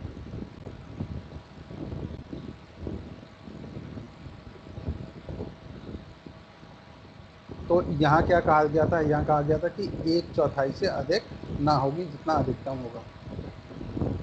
फिर अगली बात क्या की गई, सेक्शन 66 को थोड़ा सा ध्यान से देखिए फिर से। ये क्या कह रहे हैं कि जब जुर्माना ना देने पर किस भांति का कारावास दिया जाए। तो सीधी सी बात की गई कि न्यायालय जुर्माना देने में व्यतिक्रम होने के लिए अधिरोपित करे और ऐसा किसी भांति का भी पनिशमेंट हो सकेगा जिससे अपराधी को उस अपराध के लिए दंडादेश किया जा सकता था। अगर कठिन कारावास से उसको दंडादेश किया जा सकता था तो वैसा उसको दिया जा सकता, जुर्माना अगर नहीं देता है तो उस सेक्शन के लिए। और जहाँ पर ध्यान देना, जहाँ पर किसी केस में केवल जुर्माना ही लगाया जा सकता है तो उस केस में केवल सादा होगा। सेक्शन 67 को जल्दी से बताओ, कंफ्यूज हो गया क्या? सर क्लियर है सर, अच्छे से आगे सर। अच्छे से आ गया, ठीक है। चलो जरा ध्यान दीजिए। अब सेक्शन 67 जो यहाँ पर बोल रहा था कि जब अपराध केवल जुर्माने से हो तो वहाँ पर दंडनीय हो तो केवल सादा कारावास होगा। और अगर केवल किसी उसमें पनिशमेंट अगर ऐसा होता हो कि उसमें कठिन कारावास भी दिया जा सकता हो तो यहाँ पर सादा नहीं, वहाँ पर कठिन भी दिया जा सकता है। और जहाँ पर केवल कारावास और जुर्माना से दंडनीय जो होंगे वहाँ पर कैसा हो सकता है, 1/4 से तो अधिक नहीं होगा, लेकिन जो पनिशमेंट होगा वो सादा की जगह कठिन भी हो सकता है। आप जरा ध्यान दीजिएगा। तो वह कारावास जिसे न्यायालय जुर्माना देने में व्यतिक्रम होने की दिशा में अधिरोपित करेगा वह कैसा होगा, सादा होगा यहाँ पर। ठीक है, कहाँ पर, जब जुर्माना ना देने पर कारावास केवल जुर्माने से दंडनीय हो। जहाँ पर कारावास जबकि केवल जुर्माने से दंडनीय हो उस सिचुएशन में यहाँ पर सादा होगा। और वह अवधि जिसके लिए जुर्माना देने में व्यतिक्रम होने की दशा के लिए न्यायालय अपराधी को कारावासित करने का निर्देश दे निम्न मापमान से अधिक नहीं होगी। अर्थात कितना होगा, देखिए जरा यहाँ पे ध्यान दीजिएगा। जबकि जुर्माने का परिणाम 50 रुपये से अधिक ना हो तब कितना होगा, 2 मास। और जबकि जुर्माने का परिणाम कितना हो, 100 रुपये से अधिक ना हो तब कितना होगा, 4 मास से अनधिक की अवधि के लिए। तथा किसी अन्य दशा में उसमें 6 मास से अनधिक की अवधि नहीं होगी। कब, जब मैटर केवल जुर्माने से दंडनीय हो तब की बात कर रहे हैं। सेक्शन 67 क्लियर हो गया सभी को? ये आप बना सकते हैं, आप बना सकते हैं। जी बताइए। हेलो, क्लियर है सर, क्लियर है। क्लियर है सर। क्लियर है, ठीक है। चलो फिर आगे ध्यान दीजिए। आप इसमें लिख सकते हैं 50 रुपये बराबर 2 महीने और 100 रुपये बराबर, ऐसे आप इसको लिख लीजिए, है ना। चलिए जरा ध्यान दीजिएगा। नेक्स्ट सेक्शन 68 में जरा ध्यान दीजिएगा। सेक्शन 68 ये जो आप हैं इसमें पढ़ रहे हैं आप लोग, सेक्शन 68 पर थोड़ा सा ध्यान देंगे। देखिए क्या कह रहे हैं, जुर्माना देने पर कारावास का पर्यवसान हो जाना। जब कोई व्यक्ति जुर्माना दे देता है तो उसके कारावास का पर्यवसान हो जाएगा, जैसे कि तो उसका जो कारावास दिया गया है जुर्माना न देने के लिए वो माफ़ हो जाएगा। देखिए यहाँ पे क्या कह रहे हैं, जुर्माना देने में व्यतिक्रम होने की दशा में अधिरोपित कोई कारावास जब पर्यवसित हो जाएगा। कब, जब वह जुर्माना या तो चुका दिया जाए या विधि की प्रक्रिया द्वारा उसको उद्धृत कर दिया जाए। तो विधि की प्रक्रिया क्या है, जब ड्यू प्रोसेस ऑफ लॉ के थ्रू, यानी कि जब सुनवाई की गई, सुनवाई में किसी न्यायालय के द्वारा उसका जुर्माना माफ़ कर दिया गया है तो भी उसे छोड़ दिया जाएगा। केवल उसे जुर्माना ना देने के लिए अगर जेल में बंद किया है तो सेक्शन 68 के अनुसार। ये कंपटीशन के लिए थोड़ा सा वैसे ही है, बस इसको देख लीजिए थोड़ा सा कि जब जुर्माना नहीं दिया या जुर्माना चुका दिया जाए तो क्या होगा, वो छोड़ दिया जाएगा। नेक्स्ट जरा ध्यान दीजिएगा, सेक्शन 69 की तरफ थोड़ा सा ध्यान देते हैं हम लोग। सेक्शन 69 आप यहाँ पर पढ़ रहे हैं, सेकंड की गाइस। हाँ जी, सेक्शन 69 देखिए जरा ध्यान दीजिए। सेक्शन 69 पर यहाँ पर क्या कह रहे हैं, सेक्शन 69 में जब जुर्माने के आनुपातिक भाग के दिए जाने की दशा में कारावास का पर्यवसान, जैसे मान लीजिए कितना उसका 50% अगर अमाउंट चुका दिया गया तो उसकी आधी सज़ा माफ़ हो जाएगी। अगर 1/4 चुका दिया गया तो उसकी 1/4 सज़ा माफ़ हो जाएगी।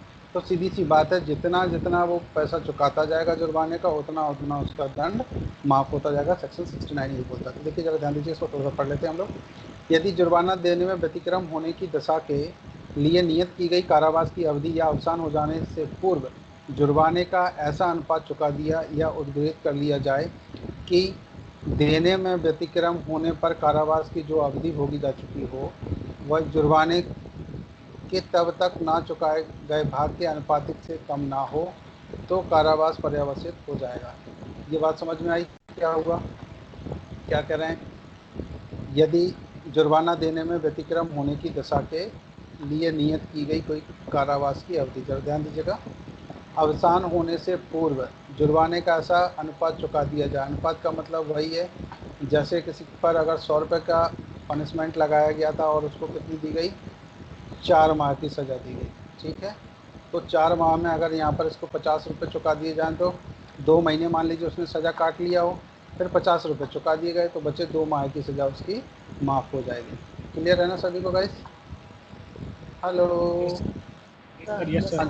यस वही सर। इसी एग्जाम्पल में यही बताया गया है, आप लोग ऑलरेडी इसको पढ़ चुके हैं, तो मुझे नहीं लगता इसको ज़्यादा समझाना चाहिए।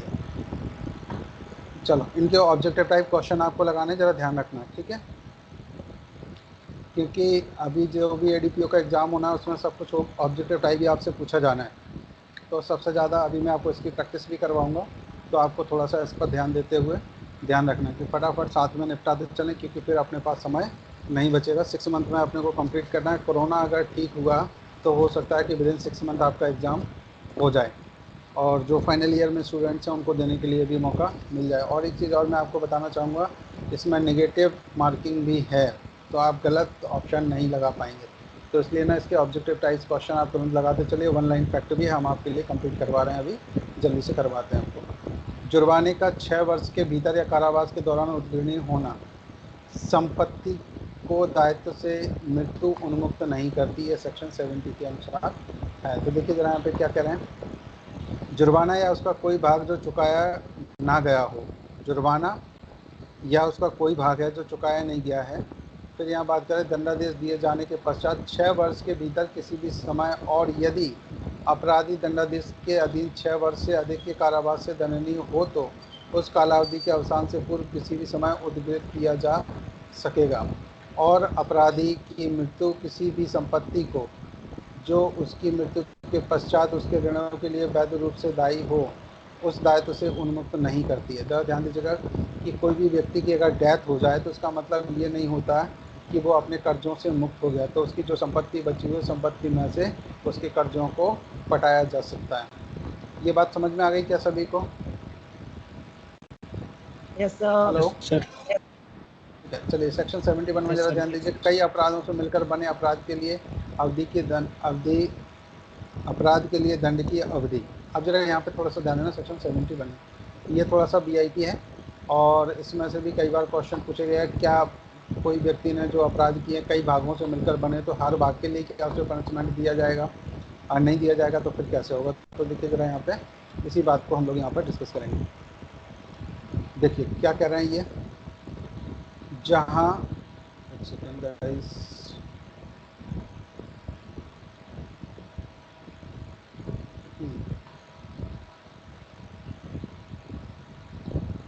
जहाँ की कोई बात जो अपराध है और ऐसे भागों में से जिनमें का कोई भाग स्वयं अपराध है मिलकर बनी है।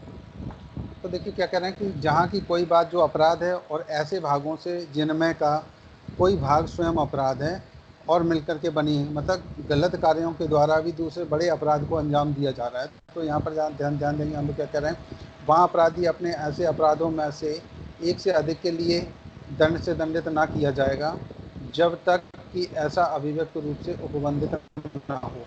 मतलब कोई अभिव्यक्त रूप से ना कहे तब तक उसे हर दंड के लिए पनिशमेंट ना दिया जाएगा, केवल उससे बड़े सबसे बड़े दंड के लिए ही उस पर चार्ज लगाया जा सकता है। यहाँ इसका मतलब ये है, जैसे एक व्यक्ति ने एक बार लाठी मारी पर अवैध कार्य, किसी को लाठी नहीं मार सकते, फिर उसने 50 लाठी मारी, तो जो पनिशमेंट उसको 1 लाठी के लिए मिल रहा है वो 50 लाठी के लिए भी मिलेगा। तो यहाँ 50 लाठी के लिए उसको पनिशमेंट देंगे। ऐसा नहीं कि हर एक लाठी के लिए उसको पनिशमेंट काउंट करेंगे, तो उसकी 2-3 लाइफ बार 2-3 बार भी वो जन्म ले लेगा तब भी उसकी पूर्ति नहीं हो पाएगी। तो ज़रा यहाँ ध्यान दीजिए। हाँ, अगर किसी एक्ट में ऐसा लिख दिया गया है अभिव्यक्त रूप से, जैसे कि आप यहाँ पर ये देखिए कह रहे हैं ना कि स्वयं मिलकर बनी हो और ऐसा अभिव्यक्त रूप से उपबंधित ना हो, तो फिर इसके लिए अलग से नहीं किया जा सकता। जैसे कि सेक्शन 94A के लिए जो अगर इसको पढ़ेंगे हम लोग, तो थोड़ा सा ज़रा ध्यान दीजिएगा। तो यहाँ पर आप एक काम कर सकते हैं, जो सेक्शन 294A की तरफ अगर हम लोग थोड़ा सा ध्यान दें, तो यहाँ पर क्या होगा, इसमें लिखा गया कि अगर कोई व्यक्ति जैसे एक बार कोई अपराध करता है, मान लो एक बार कोई अपराध करता है, तो उसको थोड़ा सा कम पनिशमेंट दिया। अगर वो दोबारा करता है तो फिर उसका पनिशमेंट और बढ़ा दिया जाएगा। ऐसे कई एक्टों में दिया गया, जैसे फूड एंड सेफ्टी जो एक्ट है उसमें भी ऐसा प्रोविजंस किया गया कि जो मिलावटी वाले लोग हैं, अगर वो एक बार मिलावट करने में धोखे से पाए जाते हैं तो उन्हें थोड़े से कम पनिशमेंट में उसको छोड़ दिया जाएगा। और अगर वो दोबारा वो फिर से अपराध करता है तो उसको फिर उससे बड़े अपराध के लिए पनिशमेंट दिया जाएगा। फिर अगली नेक्स्ट यहाँ पर बात करेंगे, यही इलेक्ट्रिसिटी बोर्ड में भी कहा गया कि अगर कोई व्यक्ति एक बार चोरी करता है तो उसको थोड़े से कम पनिशमेंट में निपटा दिया जाए। अगर वही व्यक्ति दोबारा से फिर चोरी करता है तो फिर उसे 2 लाख तक का 3 लाख रुपए तक का ऐसा जुर्माना लगाया जा सकता है और उसका पनिशमेंट है ना थोड़ा सा और बढ़ जाएगा। तो ये क्या कर देते हैं, यहाँ पर ये बात की गई कि ये अभिव्यक्त रूप से उपबंधित कर दिया गया है कि कोई व्यक्ति अगर एक बार पनिशमेंट ऐसा करता है तो उसके लिए ऐसा किया जाएगा। वही बात अगर यहाँ पर क्या कह रहे हैं कि जब तक ऐसा अभिव्यक्त रूप से उपबंधित ना हो तो हर दंड के लिए, छोटे छोटे अपराधों के लिए नहीं, जो बड़ा अपराध मिलकर के बनेगा, मेन फाइनल जो रिजल्ट आया उसके लिए उसे दंडित किया जाएगा। सेक्शन 71 आप पढ़ रहे हैं, ध्यान दीजिएगा। जहाँ की कोई बात अपराधों को परिभाषित या दंडित करने वाली किसी तत्समय प्रवृत्ति विधि की 2 या अधिक पृथक परिभाषाओं में आने वाला अपराध है, अथवा क्या कह रहे हैं यहाँ पर, जहाँ की कोई बात अपराधों की परिभाषित या दंडित करने वाली किसी तत्समय विधि की 2 या अधिक पृथक परिभाषाओं में आने वाला अपराध है, अथवा जहाँ की कई कार्य जिनमें से स्वयं एक से या स्वयं एकाधिक से अपराध गठित होता है मिलकर भिन्न अपराध गठित करते हैं, वहाँ अपराधी को उससे गुरुतर दंड से दंडित ना किया जाएगा। जो ऐसे अपराधों से किसी भी एक के लिए वह न्यायालय जो उसका विचारण करे उसे दे सकता है। तो गुरुतर का मतलब है कि स्टेप बाय स्टेप ऐसे पनिशमेंट के लिए बात नहीं करेंगे, इकट्ठा उसको एक पनिशमेंट दे देंगे। छोटे छोटे अपराधों के लिए जैसे एक डंडा दिया, फिर दूसरा डंडा दिया, फिर तीसरा डंडा दिया, अगर ऐसा कोई भी हर डंडे के लिए पनिशमेंट नहीं डिसाइड किया जा सकता। तो आप ज़रा ध्यान दीजिएगा, यहाँ पे क्या कह रहे हैं, एक चीज़ और ज़रा ध्यान दीजिएगा कि जहाँ की कोई बात अपराध को परिभाषित या दंडित करने वाली किसी तत्व समय प्रवृत्त विधि 2 या अधिक पृथक परिभाषाओं में आने वाला अपराध है। ज़रा ध्यान दीजिएगा, कई बार ऐसा भी होता है कि अगर 2 अपराधों से मिलकर के वो एक अपराध बन जाता है। पहले उसने चोरी की, फिर उसने मर्डर किया, फिर उसने और भी सारे काम किए। ऐसे अगर कोई व्यक्ति करता है कि जिसमें अलग अलग अपराध करे और अलग अलग सेक्शन के द्वारा उसे पनिशमेंट दिया जा सकता है, तो बिल्कुल उसे पनिशमेंट मिलेगा। इसके लिए फिर उसे गुरुतर वाला दंड नहीं दिया जाएगा। अगला जरा ध्यान दीजिएगा, ये बात क्लियर हो रही क्या आपको सेक्शन 71 का? Yes sir. Yes sir. इसका देखिए ये इलस्ट्रेशन पर थोड़ा सा ज़रा ध्यान दीजिएगा, इलस्ट्रेशन क्या कह रहे हैं, इसके लिए थोड़ा सा हम क्लियर हो जाएगा, इसको समझेंगे तो। देखें ज़रा क्या कह रहे हैं, का या पर लाठी से 50 प्रहार करता है। कितने प्रहार करता है? 50। ये बार बार इलस्ट्रेशन पूछा गया है, ज़रा यहाँ पर थोड़ा सा ध्यान देंगे। यहाँ हो सकता है कि का ने संपूर्ण मारपीट द्वारा उन प्रहारों में से हर एक प्रहार द्वारा जिनमें से वह संपूर्ण मारपीट गठित है या कि स्वेच्छा उपपत्ति कारित करने का अपराध किया हो। क्या किया है? या कि स्वेच्छा उपपत्ति कारित करने का अपराध किया हो। यदि का हर प्रहार के लिए दंडनीय होता तो वह हर एक प्रहार के लिए 1 वर्ष के हिसाब से 50 वर्षों के लिए कारावासित किया जा सकता था। तो किंतु वह संपूर्ण मारपीट के लिए केवल एक ही दंड से दंडनीय है, तो उसको अलग अलग दंड नहीं दिया जा सकता। ठीक है, ये बात इसका दृष्टांत बोला सेक्शन 71 की तरह। अगला जरा ध्यान दीजिएगा यहाँ पर, खा, किंतु यदि उस समय का या को पीट रहा है माँ हस्तक्षेप करता है। ध्यान देना, ये दोनों इलस्ट्रेशन कई बार एग्जाम से पूछे गए सीधे सीधे। किंतु यदि उस समय जब का या को पीट रहा है माँ हस्तक्षेप करता है और का माँ पर शासक प्रहार करता है, तो यहाँ माँ पर किया गया प्रहार उस कार्य का भाग नहीं है जिसके द्वारा का या को स्वेच्छा उपपत्ति कारित करता है। इसलिए का या को स्वेच्छा कारित की गई उपपत्ति के लिए एक दंड से और माँ पर किए गए प्रकार के लिए दूसरे दंड से दंडनीय है। तो ये बात समझ में आई जो लास्ट में ये वाला जो एग्जाम्पल आपने पढ़ा हुआ था। एक सेकंड रुकिएगा, मैं आपको दिखा रहा हूँ गाइस, एक मिनट। हाँ ये देखो,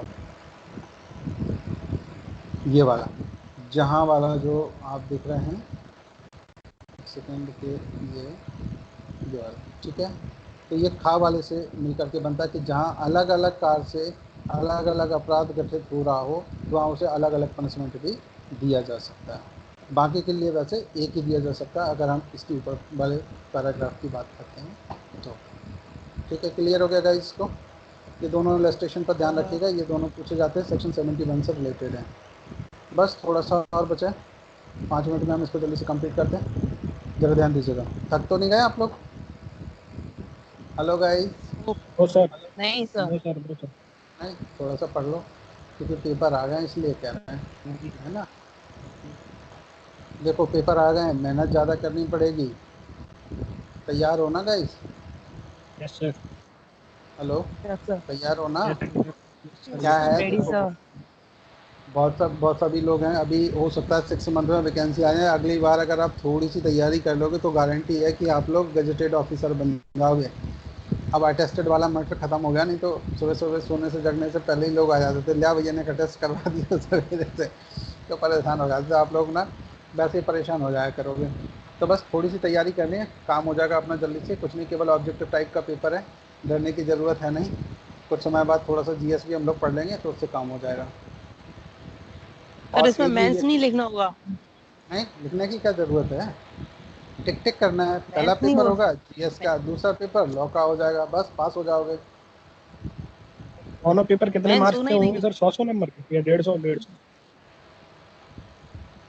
देखो दूसरा होता है 300 नंबर का और पहला होगा 150 नंबर का।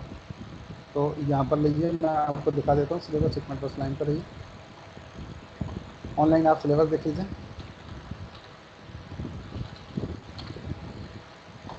2 मिनट मूड को जरा फ्रेश कर लीजिए, बस 2-3 सेक्शन बचे हुए, जल्दी से ओपन हो रहा है गाइस, थोड़ा सा समय लेगा। हो सकता है सिस्टम एडवर्टीजमेंट सिलेबस पर चले जाएँ। ये आ जाइए, देखिए। नहीं, पहले हम चलते हैं एग्जामिनेशन प्लान पर। हाँ, एग्जामिनेशन प्लान पर आप आ गए हैं। जर्नल स्टडी फिर पार्ट बी। हाँ, अब आ जाइए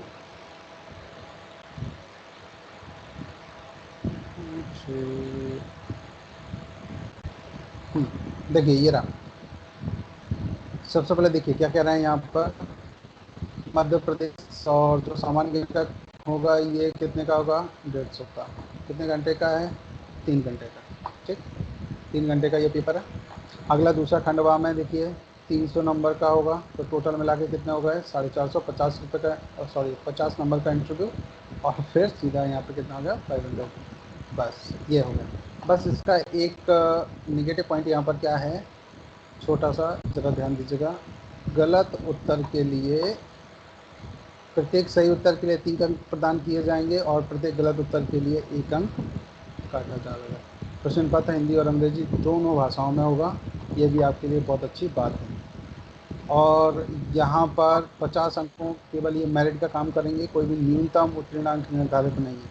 5 नंबर भी होंगे ना तो भी आप इंटरव्यू में पास हैं, 20 नंबर भी हैं तो भी इंटरव्यू में पास हैं। अब मैं जो डिपेंड कर रहा है, ये जो रिटन वर्क जो पेपर आप करेंगे इसमें यहाँ पर डिपेंड कर मिनिमम 40% मार्क्स आने कंपलसरी है। तो आप बस केवल ये है कि एक अगर यहाँ पर क्वेश्चन पूछा जाता है तो वो 3 नंबर का होगा, और अगर आपने एक गलत आंसर दिया तो उसमें से 1 नंबर काट दिया जाएगा। मतलब वो 1/3 वाला जो जैसे पहले चलता था वैसे। ये अब थोड़ा सा पैटर्न ठीक भी लग रहा है क्योंकि इसमें पढ़ने वाले स्टूडेंट्स ज़्यादा आएंगे बाकी लोग अपने टाटा चाव चाव हो जाएंगे। ठीक, और ये देखो इन्फॉर्मेशन वगैरह सब कुछ ऑनलाइन होना है, एग्ज़ाम भी आपका ऑनलाइन ही होगा। और बाकी ये जो परसेंटेज रहती है ना, इस पर आप विश्वास नहीं करना है आपको। 40% ये सिर्फ लिखने के लिए होता है, मेरिट बनाई जाएगी, ये सब कुछ नहीं है। ये आप बिल्कुल ना के बराबर समझ लीजिए कि इसका मतलब कुछ भी नहीं है।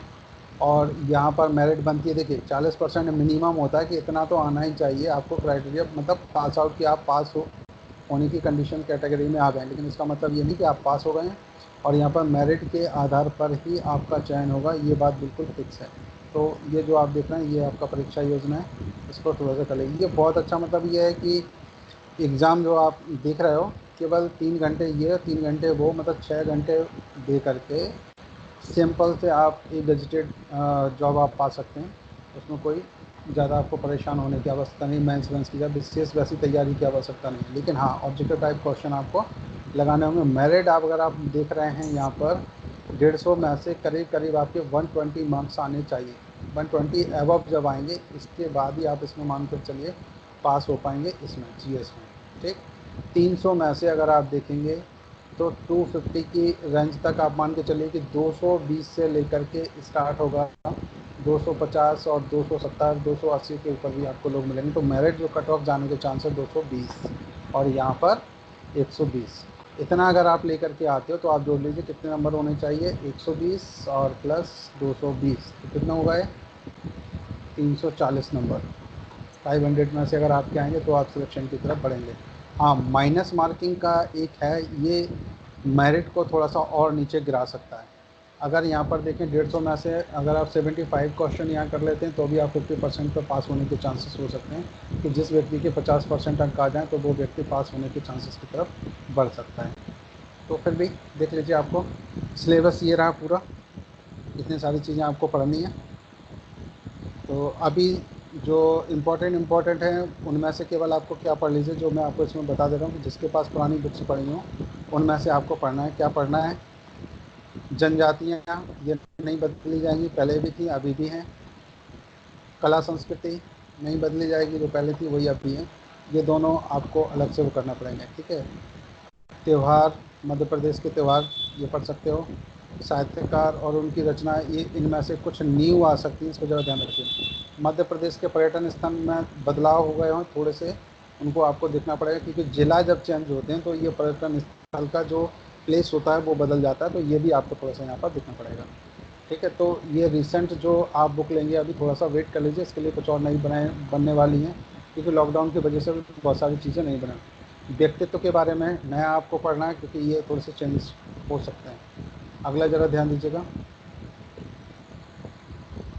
भूगोल में पूरा चेंज हो गया है। पूरा चेंज का मतलब यहाँ पर्वत नदियाँ कहाँ से निकलती थी, कौन से ज़िले से निकलती थी, कौन सी सीमाओं से मिलती थी, ये मध्य प्रदेश की जलवायु आप थोड़ा सा पढ़ सकते हो, इसमें भी हल्का फुल्का चेंज होगा, ये भी चेंज होंगे इसमें भी। और ऊर्जा में भी चेंज होंगे, मध्य प्रदेश सिंचाई से रिलेटेड आंकड़े भी चेंज होंगे। ये क्यों चेंज होंगे, क्योंकि जब सरकार बदलती है, नए ज़िलों का निर्माण होता है, तो चीज़ें इधर उधर अस्त व्यस्त होंगी। तो इसलिए बोल रहे हैं कि पुरानी बुक से आप पढ़ तो सकते हैं, लेकिन उनमें से बहुत सारे क्वेश्चन आपके गलत भी होंगे। फिर बात करते हैं पंचायती राज व्यवस्था की, पढ़ सकते हो। सामाजिक व्यवस्था पढ़ सकते हो, ये जनगणना चेंज होगी। आर्थिक विकास चेंज हो सकते हैं, ये भी सब चेंज हो सकते हैं, तो इसके लिए थोड़ा सा आप वो बात कर सकते हैं। विधानमंडल अभी सरकार नई नई बन गई है, तो फिर ये पूरा ही बदल गया, आप मान के चलिए। अंतर्राष्ट्रीय में समसामयिक घटनाएं रिसेंट आपको पढ़नी रहेंगी, अभी से थोड़ा सा पढ़ना शुरू करेंगे और उस समय तक आपको चलना पड़ेगा। ये भी आपको न्यू बुक से ही पढ़ना है लगातार कंटिन्यू। न्यूज़पेपर पढ़ना शुरू कर दीजिए, तो न्यूज़पेपर मंगाना नहीं है आपको, मोबाइल पर डेली न्यूज़पेपर आते हैं, जो नेशनल लेवल का होगा वही आपको पढ़ना है। ठीक है, नेशनल लेवल का इसलिए क्योंकि उसमें इम्पोर्टेंट और सही घटनाएं और चीज़ें मिलेंगी आपको। सांध वार्ता वगैरह ऐसे न्यूज़पेपर को ये कंपटीशन के पॉइंट ऑफ व्यू से इम्पोर्टेंट नहीं होते, न्यूज़ के पॉइंट ऑफ व्यू से हो सकते हैं। खेल कूद प्रतियोगिताएँ ये डेली आपको देखना है, किसने जीता किसने वो किया, ये सारी चीज़ें आपको रिसेंट अपडेट रहना पड़ेगा, क्योंकि ये बार बार बदलती रहेंगी। तो हर महीना कोई मासिक पत्रिका अगर कोई आती है तो उसकी तरफ थोड़ा सा ध्यान दीजिए, वो उनको पढ़ना शुरू कर दीजिए। 1 घंटा दिन में इसके लिए आपको निकालना, केवल पढ़िए रफली। न्यूज़पेपर से भी काम हो जाता है। और फिर जन कल्याणकारी योजनाएं, इसके लिए मध्य प्रदेश से बहुत सारी वेबसाइट दी गई हैं, वहाँ पर आपको मुख्यमंत्री द्वारा की गई घोषणाएं कौन कौन सी हैं वो सारी चीज़ें आप यहाँ पर पढ़ सकते हैं।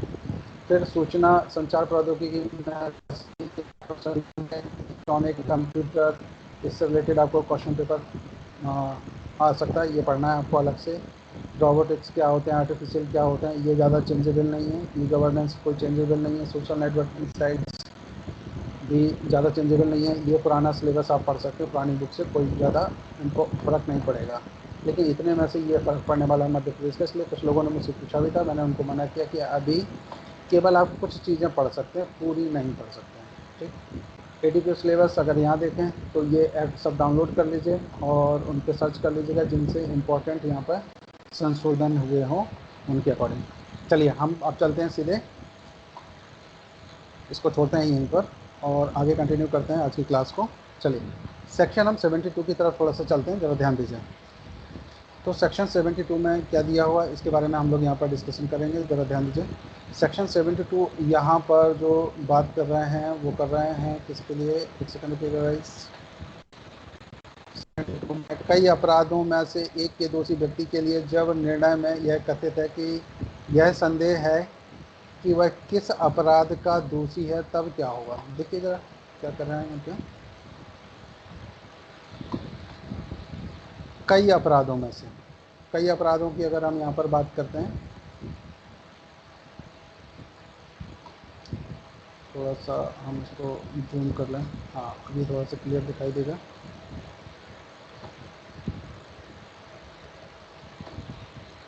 देखिए क्या कह रहे हैं, कई अपराधों में से एक के दोषी व्यक्ति के लिए जबकि निर्णय में यह कथित है कि यह संदेह है कि वह किस अपराध का दोषी है, तो फिर क्या होगा। देखिए उन सब मामलों में जिनमें यह निर्णय दिया जाता है कि कोई व्यक्ति उस निर्णय में निर्दिष्ट कई अपराधों में से एक अपराध का दोषी है, कई अपराध हैं उनमें से किसी एक का दोषी है, तो क्या होगा, किंतु वह संदेहपूर्ण है कि वह उन अपराधों में से किस अपराध का दोषी है।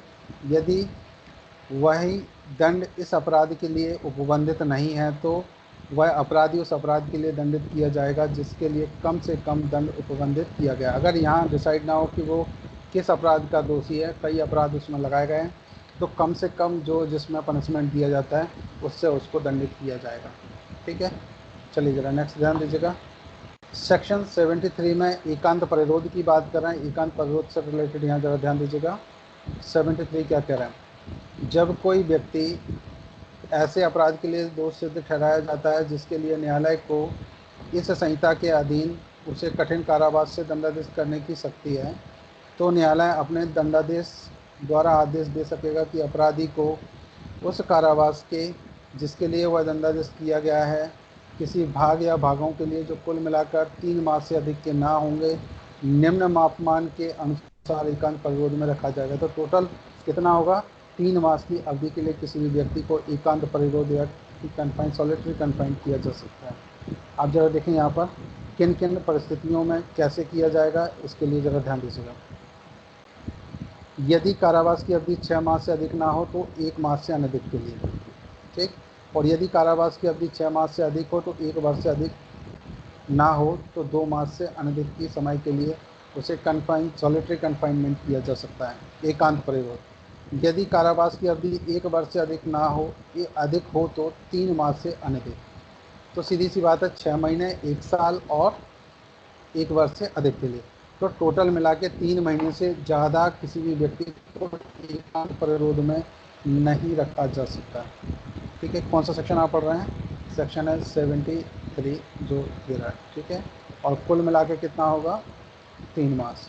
और अवधि के लिए यहाँ पर काउंट करते हैं, अगर यहाँ पर पनिशमेंट जो दिया गया 6 महीने दिया गया तो 6 महीने बराबर 1 साल, 1 मास, और जहाँ पर 6 महीने से ज़्यादा हो यानी 1 वर्ष से अधिक ना हो तो यहाँ पर 2 महीने का हो गया, और 1 वर्ष से अधिक की अगर कारावास दिया जा सकता है तो उसमें मैक्सिमम 3 मास तक की बात की गई है। ठीक है, अब यहाँ पर ज़रा ध्यान दीजिएगा, सेक्शन 74 को हम थोड़ा सा यहाँ पर ऑब्जर्व करते हैं। सेक्शन 74 में क्या कह रहा है, एकांत परिरोध की अवधि कितनी होगी और कैसे होगी। देखिए ज़रा ध्यान दीजिएगा यहाँ पर, एकांत परिरोध के दंडादेश के निष्पादन में ऐसा परिरोध किसी दशा में भी एक बार में 14 दिन से अधिक ना होगा। कितने दिन तक की बात की गई है? जैसे 1 महीने देना है तो 1 महीने में भी केवल एक बार में 14 वर्ष दिया जाएगा और उसके बाद नहीं, उसको फिर ब्रेक देंगे, फिर ज़रूरत पड़ेगी तो फिर दे सकते हैं। आप ध्यान दीजिएगा, साथ ही ऐसे एकांत परिरोध की कालावधियों के बीच में उन कालावधियों से अन्यून अंतराल होंगे, अंतराल मतलब बीच में गैप होगा, और जब दिया गया कारावास 3 मास से अधिक का हो तब दिए गए संपूर्ण कारावास के लिए 1 मास में एकांत परिरोध 7 दिन से अधिक ना होगा। अगर मान लीजिए किसी व्यक्ति को 3 महीने का ही एकांत परिरोध दे दिया गया तो उसमें कितने देंगे? पहले 7 दिन, फिर गैप करेंगे, फिर 7 दिन, फिर गैप करेंगे, फिर 7-7 दिन करके उसको टोटल 3 महीने तक करेंगे। साथ ही एकांत परिरोध की कालावधि के बीच में केवल उन्हीं कालावधियों से अन्यून अंतराल होंगे। कितने? अगर 7 दिन का उसे, जैसे मान लीजिए किसी में 7 दिन के लिए एकांत परिरोध दिया गया तो फिर से 7 दिन का उसको गैप देंगे, फिर अगले 7 दिन बाद उसको फिर 7 तो बीच में जो गैप है ना वो इससे कम नहीं होगा। तो टोटल अगर जैसे मान लीजिए किसी को 6 महीने का पनिशमेंट दिया गया तो टोटल उसको 14 दिन के लिए किया जाएगा, और जहाँ पर किसी व्यक्ति को 3 महीने के लिए किया गया है उसके लिए केवल 7-7 दिन का ऐसे करके उसको दिया जा सकता है। सेक्शन 75 में ज़रा ध्यान दीजिएगा थोड़ा सा।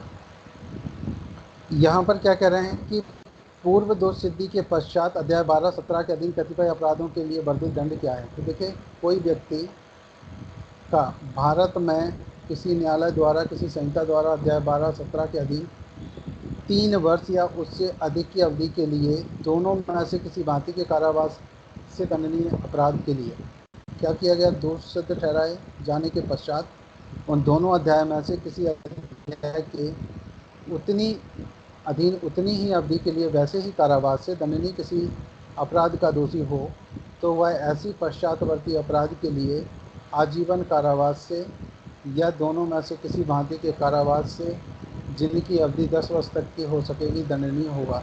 इसका मतलब समझ में आया क्या कह रहे हैं? पूर्व दोष सिद्धि मतलब उसके पश्चात, पहले उसको किया गया, फिर अध्याय 12 और अध्याय 17।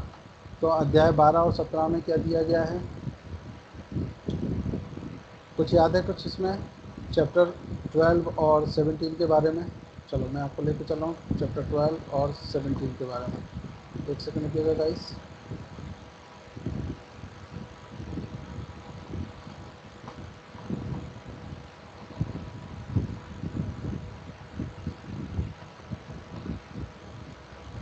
ध्यान दीजिए, किससे? Offence relating to coin and government stamps, जहाँ पर सिक्के और जो सील वगैरह रहती है उनसे रिलेटेड हो। और उसके बाद चैप्टर 17 की बात की गई थी संपत्ति से रिलेटेड। एक सेकंड रुकिएगा। हाँ, ऑफेंस अगेंस्ट प्रॉपर्टी, ओके, जिसमें चोरी, एक्सटॉर्शन, रोबरी, ये सारी चीज़ें इसमें इंक्लूड हैं। अगर इनसे रिलेटेड कोई होता, दोबारा से कोई ऑफेंस करता है, अब जरा यहाँ ध्यान दीजिएगा, देखो क्या कह रहे हैं ये, इसको थोड़ा समझिएगा। क्या क्या? पूर्व दोष सिद्धि के पश्चात अध्याय 12 और 17 के अधीन कतिपय अपराधों के लिए वर्धित दंड।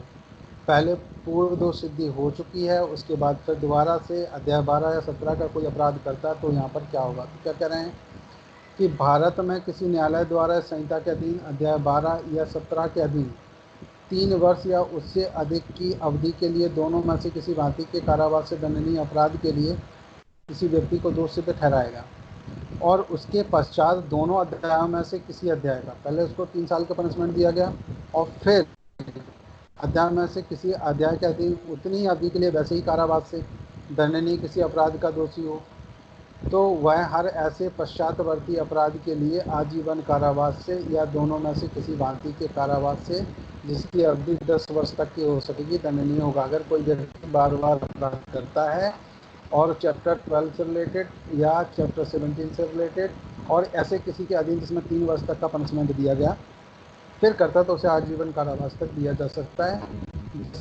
अवधि 10 वर्ष तक की हो सकेगी, ऐसा किया जा सकता है। और कारावास कैसा होगा? दोनों भांति का कोई भी कारावास हो सकता है, कठिन या सादा।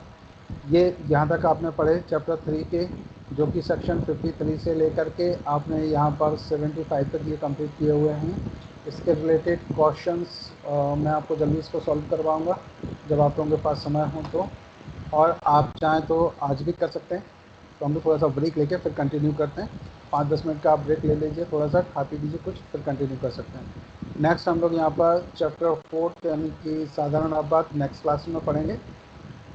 तो इससे पहले आप लोगों से थोड़ा सा पूछना चाहेंगे। हाँ भाई, जल्दी से मुझे बता दीजिए कुछ क्लास के बारे में, कुछ समझ आया कि नहीं आया, या कुछ प्रॉब्लम है, कुछ पूछना है, जल्दी से बताइए। क्लियर है बेटा सर। अच्छे नेहा, से क्लियर ऋतु बेटा, क्लियर है। आदित्य क्लियर है और सर। SMS मैडम, ठीक है। चलिए, तो हम यहाँ पर क्लास को अभी तो फिलहाल स्टॉप करते हैं, और क्वेश्चन आंसर के लिए समय मुझे आप बता दीजिएगा कब कंप्लीट करना है, तो उसके अनुसार हम लोग कंटिन्यू करेंगे। और ठीक है, एमसीक्यू कल सॉल्व करा चलिए लीजिएगा गाइस। सर, तब तक रिवाइज कर लेंगे सर।